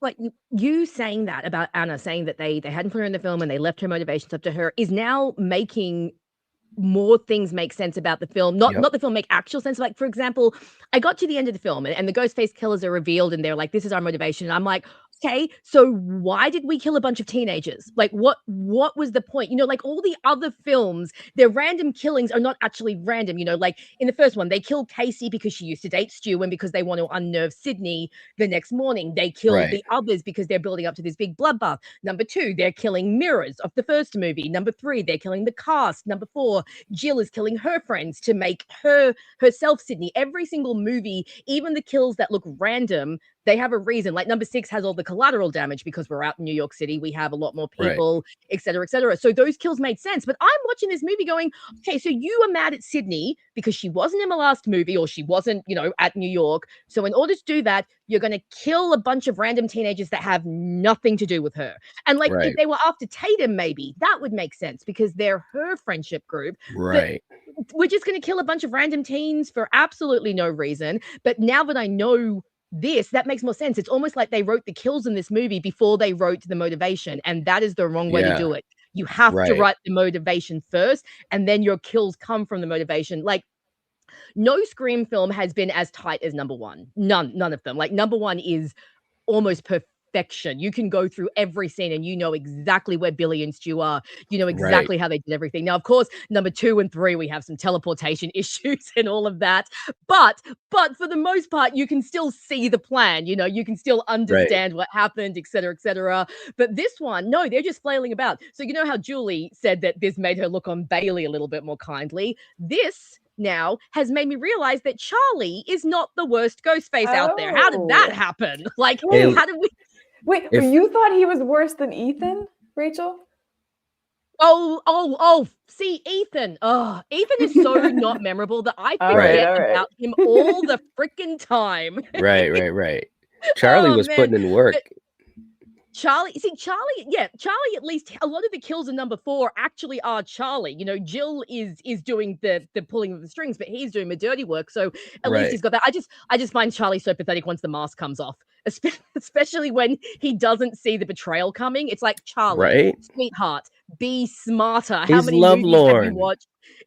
I know. The heart wants what it wants. It also makes me feel better about. It also makes me feel better about this character too. Amber, Amber, I hate me. I've come around on her a lot, man. I really have. Especially, this is the other thing too. When she unmasked, or I should say, when she unloaded into Liv, like I loved what Mikey did after that. That was a boom moment. You know what I'm saying? Yeah, no, that was great. And so and again, it's like after they unmask, I mean, Ethan wasn't really given much to do. So it's like, boom, he gets shot. Oh And I said this God. before, I think Anna's motive, I was about 40% on board with it. Okay. When she first started, hear this out. When she first started talking about, I was a prisoner in a relationship. I read Out of Darkness. You inspired me. You gave me strength. I killed my husband. I'm not saying that's right, but I killed my husband and I was free. Right up to that point, I was like, we got a sympathetic Ghostface killer here. Yep. This could be a brand new, hey, this could be like some cool shit. But then she kept going on and talking about Pilates and this and that, and you weren't in New York. It's like, get the fuck out of here. She just went off the cliff, and obviously, or at least from what it seems from what she's saying, there wasn't like the care put into it that you would have expected. That's what it seems like. I mean, now again, maybe her reveal and all of that dialogue was straight out there in concrete and she just did it, or maybe she was able to improvise it a little bit. I don't know, but all I know is they gambled a lot in this film, and to me it just didn't pay off enough. Because like I said, if her name was Leslie, if she was Leslie Mocker, it would have at least fixed up some of the logic jumps for me, The house burning. It was like everything. 2 seconds right at the end there where I thought she was going to reveal that her name was Leslie Marker. I can't remember whereabouts it was, but it was in the climax. I remember being like, oh, Yep. she's going to reveal. She's going to be Leslie Marker. And then it was like nothing. But then, and that also brings me to why the stew connection? Like, Right. what? It's for us. That's why it's for us. And that feels terrible because that's not It does. organic. That's not organic to Right. the story. That is just pure fan service for the sake of fan service. And I've talked about this with Barb. Like, fan service is not a bad thing. Sometimes it's like, Right. yeah, I'm a fan. I like the service. But sometimes it's too much. And yeah, the stew thing was just when we got to the end and it was revealed that it had nothing to do with anything. And I'm sorry, I hated all the other cameos as well, like I'm with Mrs. you. Loomis and It- Roman. it's And not going to don't age you well. dare use Dewey that way. Don't. Right? Like, I got so angry when I saw Dewey. I was like, oh, no. You leave my man alone. You let him rest in peace. You do not bring him Right? into this AI shit show. But yeah, no, like, so that had, so no, knowing now that they didn't, like, that Anna saying those things about the script, that actually makes things make more sense. And it Yeah. also makes me angrier because it now is like, you could have taken more care. I know that you had a retcon. Retcons have happened in this franchise before. It's a Yep. horrible thing. You've got to rework everything, but it could have been so much better. It feels like they went into this half-assed, like they wrote all the kills down. They're like, we're going to do this kill, we're going to do this kill. Because I mean, okay, the McKenna Grace kill, the whole school play. What Yeah. did that have to do with anything? Again, that Nothing. was just a completely see Sydney doing theater in number 2. That makes Yes. sense. She's taking back her agency. She's Right. channeling her trauma into a character, and it leads to one of my favorite scenes in the franchise, which is the Ghostface in amongst the mask scenes. I mean, that is Yep. a masterful scene. But this one had nothing to do with anything. Yeah, It's like they nothing at just all. did the play so they could have that set piece. So they're Right. doing the kills first and then working the story around it. And so we end up with a story that doesn't feel organic and doesn't feel natural. And we have all these odd kills that just don't go anywhere. So And they it's didn't go really anywhere odd. also because we didn't have enough time. Like, take Hannah, for instance, McKenna Grace. It's like, if we had gotten more of her character, then in that scene, it would have popped more. We would have been more invested in this play and the practicing that they did and all of that. But it didn't. And it's like you said, in Scream 2, that made sense. It mattered.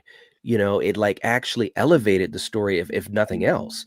You know what I mean? So it's like, I don't know, another odd choice.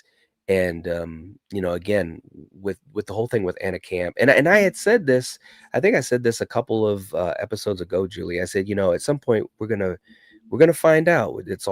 It always comes out in the wash at some point. Somebody talks. Yep. And then we find out why certain things happened.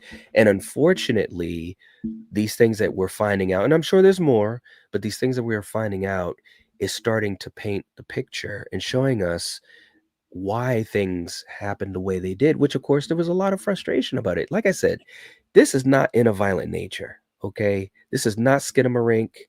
This is this is not some of the films that have really been, not fun watches for me.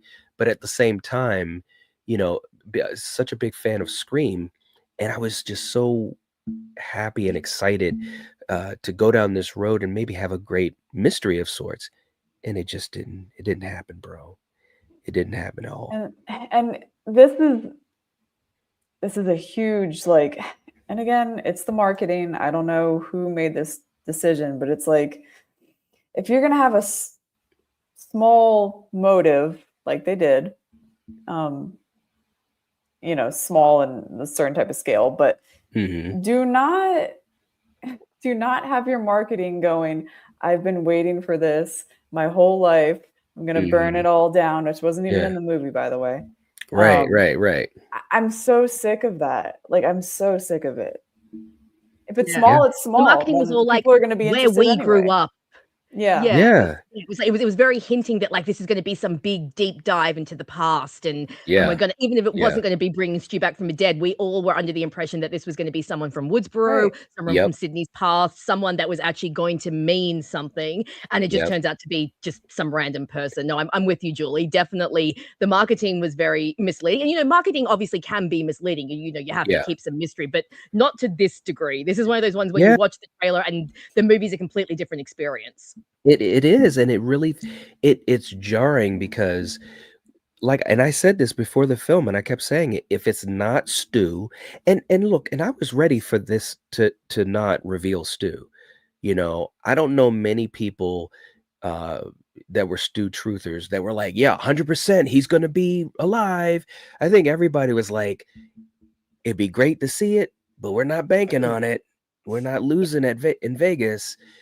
But the thing of it is, as I said, if it's not Stu, it has to be someone that pops. It has to be Super Bowl level because of the way that the marketing was, because you're bringing Nev Campbell back, So it's like Sidney Prescott at this point is larger than life. It can't just be a rando.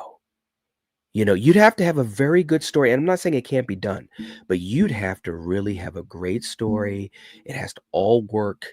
And look, Wes Craven ain't with us anymore. So I just don't have a lot of faith in a lot of people to make that happen. So yeah, you get these reveals and it's like, oh, okay. Even the look on Sydney's face when when Ethan unmasked himself, and it was kind of like, the fuck? That's kind of the vibe That's that what she I had. said. I was like, Right? who is that? And then I was like, oh, God. that guy. But like you, Motivation. Rachel, what was that? What was his motivation? He didn't have one, and I feel like, honestly, I feel like that's fine if hers had carried. He was if just hers her had lackey. carried more and meant something, then he could have just. He met her in the hospital. That other guy was also in the hospital. They were the lackeys. They liked her, whatever. That's fine. Yeah. But Fair she enough. needed I guess I can something accept that was that. strong.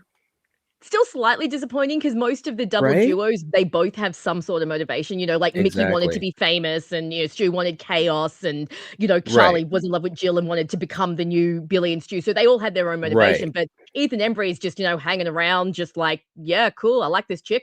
Let's go do some killing. Let's do this. And I love how he didn't even get to say anything, because anytime he tried to say something, she was like, shut up, I'm talking. You're interrupting me. Yeah. It's like, oh man, we're doing this. And then he was poof gone. Yeah, exactly. Really quick, poof, gone. I was like, well, that was a lot of fun. Good God, man. All right. So real quick into the chat as we this is crazy. As we wind down, James is coming back in. Thank you so much, man. The studios know it doesn't have to be good anymore because this generation and fans will pay to see it no matter what. It did 97 million without the Carpenter sisters. They don't care, and I agree. Yeah, I mean, that's what we were just saying. It's just like, it seems as though they were just banking on the marketing, bringing in all the Stu people and also the people that didn't want to see them come back. That's what it seemed like. And it's too bad. At least for the first weekend. Yep, for that first weekend. Jen saying we no longer can say there are no bad Scream movies. Ooh, Jen. I disagree. I'm with you, Jen. Jen I is can no longer laying the say law that I down. love all the movies. It's so sad. It's been the one franchise that I had like all the movies because Halloween there are some duds, and A Nightmare on Elm Street there are definitely some duds, and Yep. some of the others. Just But a It's Scream few. was true. going so strong, and now I it's mean, this is ruined. not Freddy's Dead. Let's No, get that's real. true. That's true. This is not Okay. Freddy's Dead. This is not This is not Resurrection. Halloween: Curse of Michael Myers. No. Is it Halloween Resurrection though, Rachel? Matt, No. you know how much I love Halloween Resurrection, okay? Don't do my resurrection bad like that. Where's Kill? I need Kill to back me up. Kill always backs me up when it comes to the resurrection. Oh, let me stop. All right, Don't real do my boy Freddy bad like that. I know. Hey, don't mention him. I'll pull him out. I always got him ready here. But anyways, now let me just do it anyway. Here we go. Let the dangertainment begin up. You know what? So good. Energy and funny. I said he brought so much energy to He a did. dead in the movie that was He did. a disaster. He did. The Myers house had an underground town. There's some weird Man, shit what was in it, that about? bro. Yeah, that was better than I the house in Rachel, 5. Don't get me going on Resurrection. This could take another half hour. You Yeah, the know whole me. We don't have time for basement down there. dangertainment today. That's right. All right. So look, James is coming back in. You have to be a veteran actor or actress to change or rewrite a script or add a line that's not in it. Those in the Scream movie are not. Barrera is not a star to make demands like that. That's interesting. That's interesting. And she said she wanted or she asked about it, if I remember correctly. Was I'm that it, pretty Julie? sure I remember her saying Yeah. that she had to ask for certain changes. Yeah. Well, Which, and also to be fair, I mean, Radio Silence and Guy Busick, I mean, I don't know them, but they seem like Right. people who would be open to be like, yeah, let's change that for you. I don't know. Yeah, I mean, and there are directors who don't mind improvisation, but hey, I don't know, I wasn't there. James also saying they were trying to do a poor man's Columbo. The audience knows who the murderer was ahead of time than the cast, but Columbo was 100% Rolls Royce writing and acting. That's true. Columbo was awesome. I used to love watching Columbo, and this was definitely not Columbo. James, thank you so much for that, man. Yeah, guys, look, it was rough. It was rough, but hey, it is what it is. We're definitely going to have some more conversations because there were still some other things I wanted to touch upon. And Rachel, we definitely would love to have you join us again to continue it because It was awesome. there's other stuff If about nothing this else- film too. Oh, it's great. But if nothing else, I would like to thank this film for making Julie appreciate Detective Bailey just that little bit more. I'll take my wins where I can get them. Wow. I got humbled, okay? I got humbled. I was sitting there like, damn, remember Wayne? That was a good scene. Julie's like, my I miss God. the days of Detective Bailey and his crazy eyebrows. Bring them back. I know. I was man. picturing him. Yeah, the little he's doing. Right. Little up and down, the crazy eyes. Hey, look, Carrie was saying Jessica was there after Hannah's death, when she said, I was at home and Lucas was with me. What the hell was that? I know. She was just so weird. It was just so weird. Hanging around. Mhm. Just hanging around. And it's like, bro, you are a Ghostface killer. We know that. The only thing I need to know is that your name is Leslie Mocker. That's the only thing that was Exactly. the mystery for me. You know, It would have it's made like, all the difference, wouldn't it? If they It had that does. reveal, it would have just made all the difference. And like, because I was waiting for it. Like I said, there were 2 seconds right at the reveal. I was like, yes, Leslie Marker. Oh, okay. I No, your pulled name's out my Jessica. All phone right, cool. in the theater. I've never done this, but I literally pulled out my phone at that point with her reveal because I was like, it could be the moment. It could be the moment. And I was thinking of my good friend Steven. I said, this could be the moment. I was ready to do a really cool video and just be like, my boy Steven was right, but they blew it. They blew it. They blew it. All right, guys.